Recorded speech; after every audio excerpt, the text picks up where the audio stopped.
After more than 40 years of public service and administering complex programs, Bill Barron is retiring as Clark County Administrator.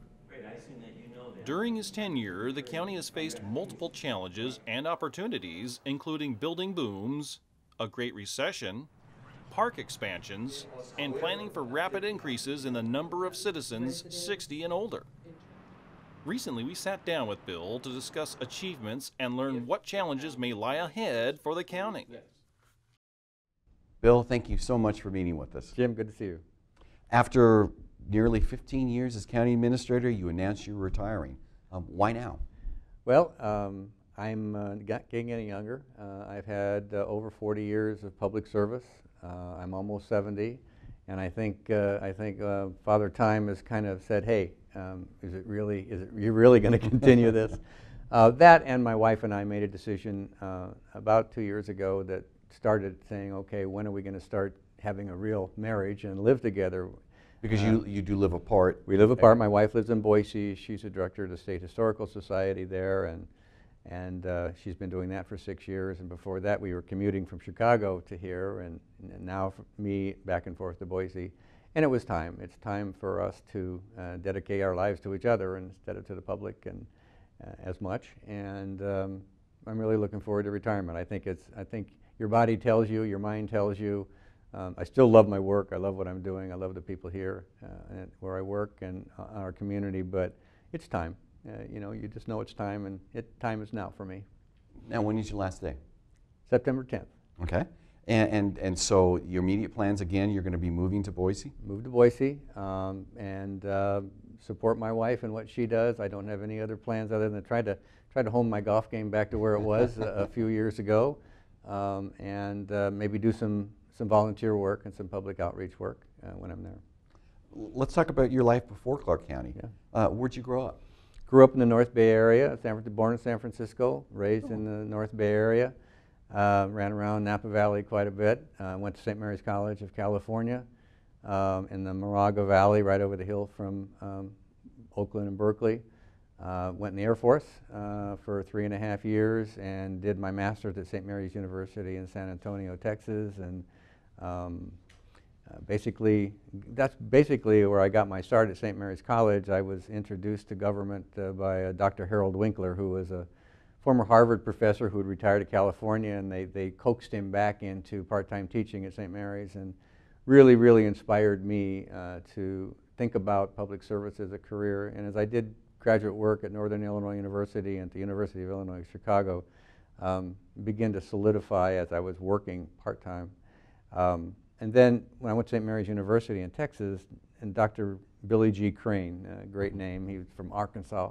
He was my inspiration. He was my academic mentor. He was my facilitator and my overseer on my thesis, my master's thesis. And he really charged me with going into county government. He called it. He said the writers and the pundits are calling county government the dark continent of American politics, and you must do something about that, Mr. Barron.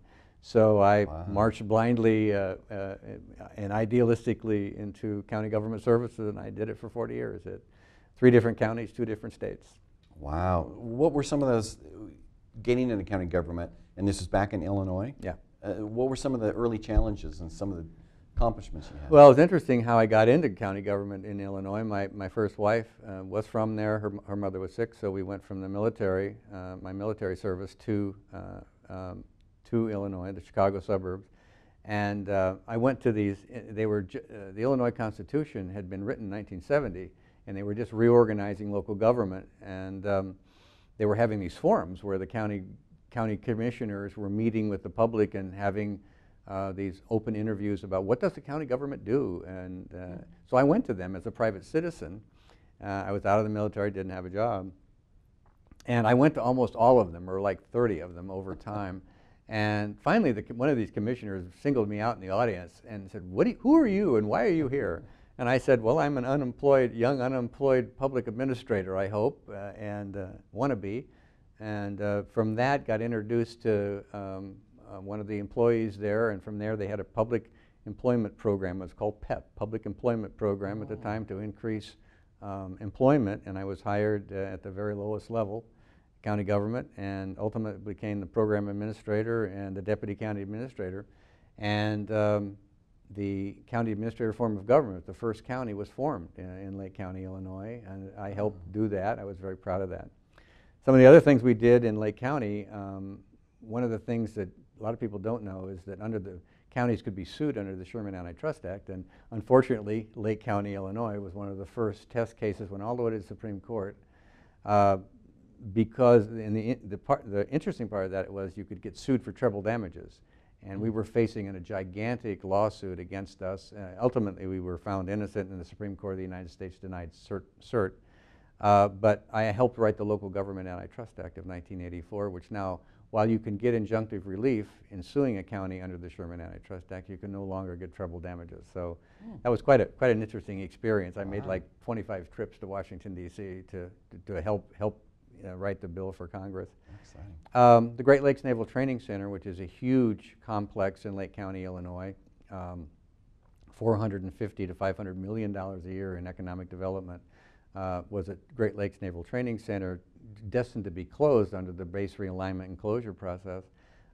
We helped save it. We helped save it to become the Surface Warfare Training Center for the United States Navy, and we beat out Tampa and San Diego for that site. There were 3 of them. They were only going to have one, and through the good offices of the governor of Illinois at the time, Jim Edgar, and our congressional delegation, as well as our county folks, we saved that for our county. So I've done some interesting things. Sounds like it. Throughout my career. So what brought you to Clark County? Well, it was actually, I was between jobs actually, and saw a very interesting article, the recruitment article in the County News. National Association of Counties, the National Association of Counties has a newspaper that they put out, has all the recruitment ads in it. Okay. And it was usually those ads are single column, little teeny type, you know, kind of very uninteresting. Well, the Clark County ad was like 3 or 4 columns wide. It was beautiful script, and I'm going, well, that must be an interesting place. And I kind of set it aside once, and I set it aside a second time. I said, you know, and then finally the recruiter called me. A recruiter from here called me. He said, why aren't you applying for this job? We know you're a prime candidate. I said, okay, so I did, and the rest is history, as they say. And when I got here, it was an opportunity basically that I couldn't pass up. I was very, very fortunate to win it was a national recruitment that the County Board of Commissioners did. I was very impressed with the recruitment process. I mean, I interviewed with 4 or 5 different sectors of the population: the employees, the senior management staff, the commissioners, the community-based folks. It was an amazing interview process, and I really, once I got here, my impressions that I got from the recruitment process really were borne out in my actual experiences in actually meeting the people, because it's really a great place, a really great place to work. So you were talking about some of those first impressions. How have they changed over these past few years, past 15 plus years? I guess in one word, improved. I guess most of what I had the impression of, most of what I felt, most of the people that I met, most of the things that I looked at and said, well, I got to learn more about that. I guess my impressions have been enhanced and enlightened. This is a very special place, the Clark County and the environs of Southwest Washington. This is a very special state. It's a very special Northwest itself is a unique place in America, I think. And I was coming back from the Midwest. I was born in San Francisco. I was a West Coaster, so I kind of was coming back at least to the West Coast. I had my uncle and family lived in Seattle, so we made a number of trips up, on I-5 to Seattle from San Francisco.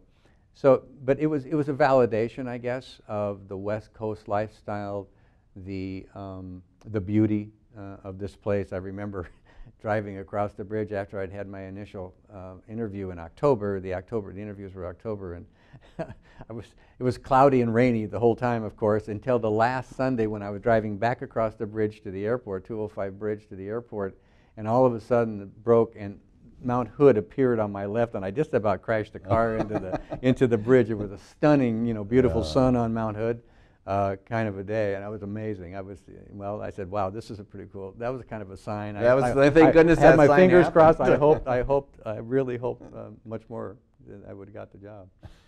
Well, okay. So, over these years with Clark County, what are some of your proudest achievements, best memories? Proudest achievements, best memories. My proudest achievement is the senior management team that I have assembled to manage one of the best county workforces in the United States. I guess that's the most important thing I think I've done. The county, when I got here, the county was at a turning point. It was basically ready for change, in some cases major change, and I think I helped it mature, and I did that by bringing the senior management team to bear over time.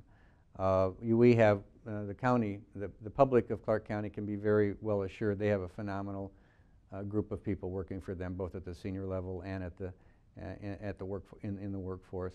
I know you're probably aware I'm famous for my journals that I keep. I'm on my 48th volume of keeping records. So I actually went back through them, knowing you and I were going to chat.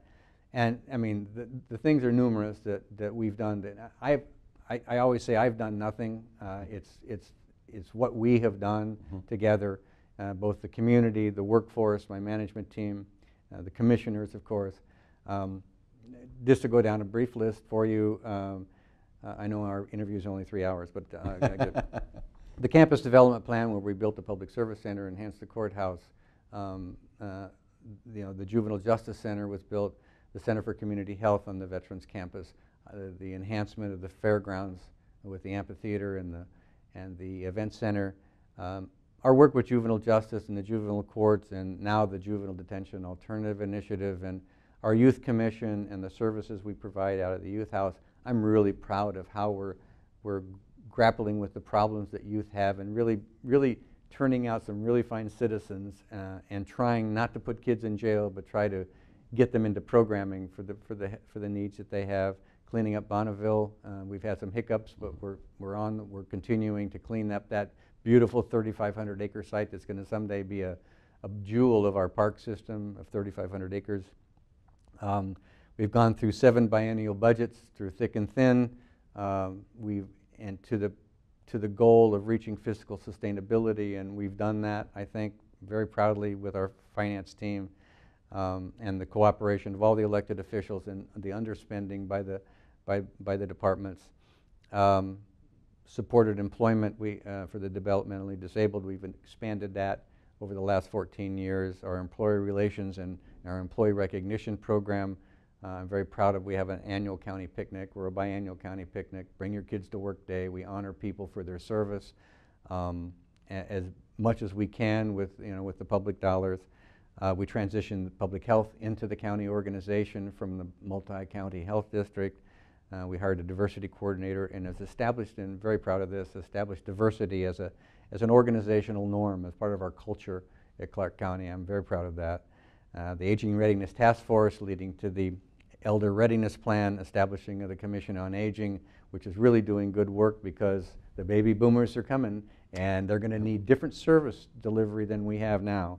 The Discovery Clean Water Alliance, to be able to provide sewer service to the entire central part of the county.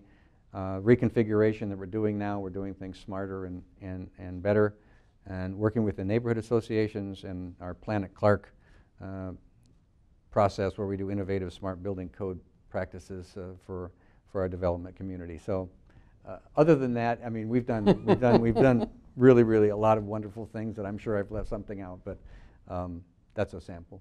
Yeah, well, amazing all this, when you think back of all the different times. One thing, I'm going to skip ahead here. Please. The one thing I want to talk to you, freeholder process. This will be the second time you've gone through the freeholder, we'll have elected freeholder positions. As we discussed, you kind of studied local government for many years. How might a charter change our future?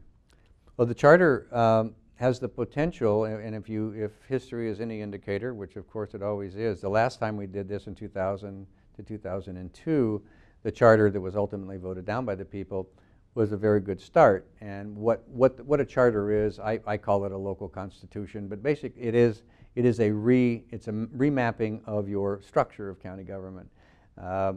You might be, depending on what the freeholders will be elected in November, 15 of them out of over 100 who have come out to run for freeholder.